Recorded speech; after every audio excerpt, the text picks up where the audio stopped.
Hi everyone, and welcome to the Bible Project podcast.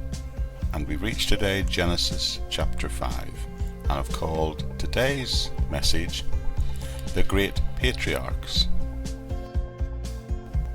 I'd remind you that the transcript of every single one of my podcasts is available in the episode notes of the audio version of that podcast. So in reaching this opening section of Genesis chapter 5, entitled in many Bibles The Great Patriarchs, the question I'd like to ask is what makes them great? In every field of human endeavour, some people stand out. Some people are literally outstanding. When I used to work in financial services, there were endless lists and league tables, and many people strived to be top of those lists. Time magazine has a Person of the Year award, and of course the ultimate accolade in any field is often the Nobel Prize, given in several different categories. Me, myself, I enjoy the Ig Nobel Awards. These are awards given every year for stupid or meaningless scientific research. Some recent winners include the Ig Nobel Prize for Archaeology went to Eclair de France, who in the course of their research removed what they thought was graffiti, but turned out in fact to be prehistoric paintings of bisons in a cave in Meunier, near France, in the village of Brunquel. The Ig Nobel Prize for Peace one year was given to the Wright Laboratory in Daytona, Ohio, for its research in trying to develop an estrogen bomb which they thought might cause the enemy to become more effeminate and lose the will to fight. That laboratory spent $7.5 million of US taxpayers' money on that particular research. What about this one for medicine? Brian Whitcomb from the University of Gloucester for his research on sword swallowing and its side effects, reaching the amazing conclusion that sword swallowing sometimes causes sore throats. Well, what about Dr. Wattinger for putting patients on roller coaster rides to see if he could hasten the passage of kidney stones? Maybe I'm being unfair.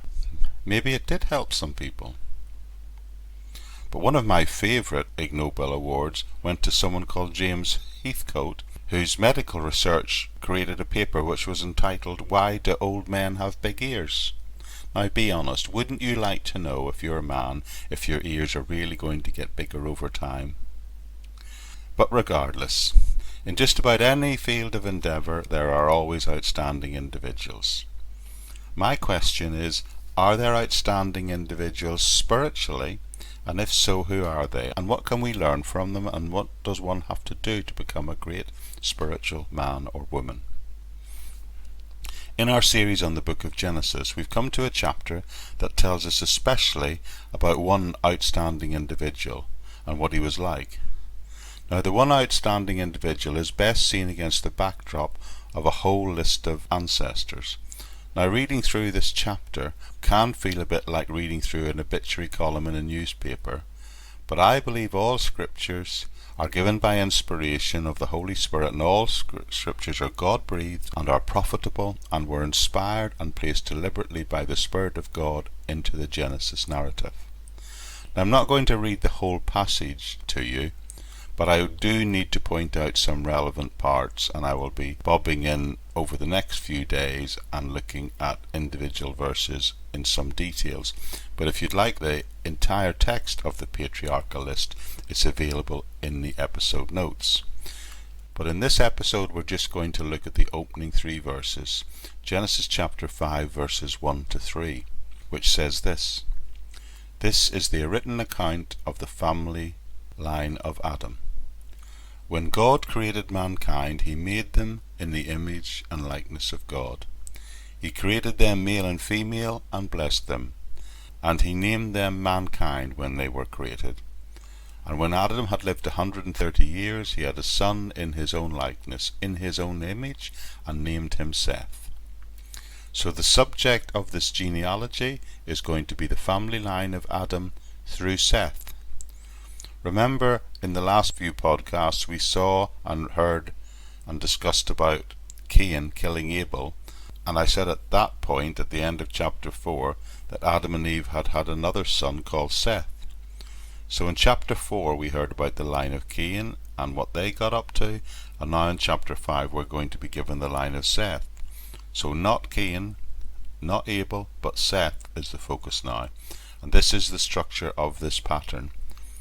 So we are told how someone lives X number of years before becoming a father, and that they have a son who carries on the line, and that child lives X number of years. Sometimes it tells us if they fathered more children, and then gives the total number of years that the first person lived. And that is the pattern that is repeated and followed throughout this chapter. Now I'm not going to address the particular question of the long lives mentioned here today. I'll come back to that later on, probably in a few weeks. But for now, let me just clarify that the Bible indicates that these people were real, actual real people. And we know that because their children and these family lines are mentioned again in the first 4 chapters of 1 Chronicles, which was written at least 300 years later. And they're mentioned again in the Gospel of Luke, chapter 3, written at least 600 years later.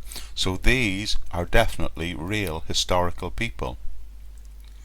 Remember last week, at the end of chapter 4, we were told that Seth's line began to call upon the name of the Lord. So Genesis chapter 5 is now the history of the godly line through Seth. So what's the point of this genealogy? They live, they have a child, and then they die.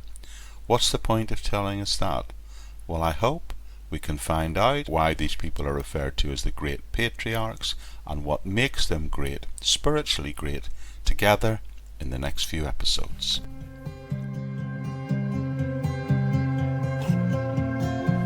Okay everyone, that's it for this time. Thank you for joining me. Now the place to go to connect to this and any other ministries I'm involved in is the podcast notes section of the audio podcast on the Buzzsprout website, or by looking in the episode notes section on whatever app provider you use.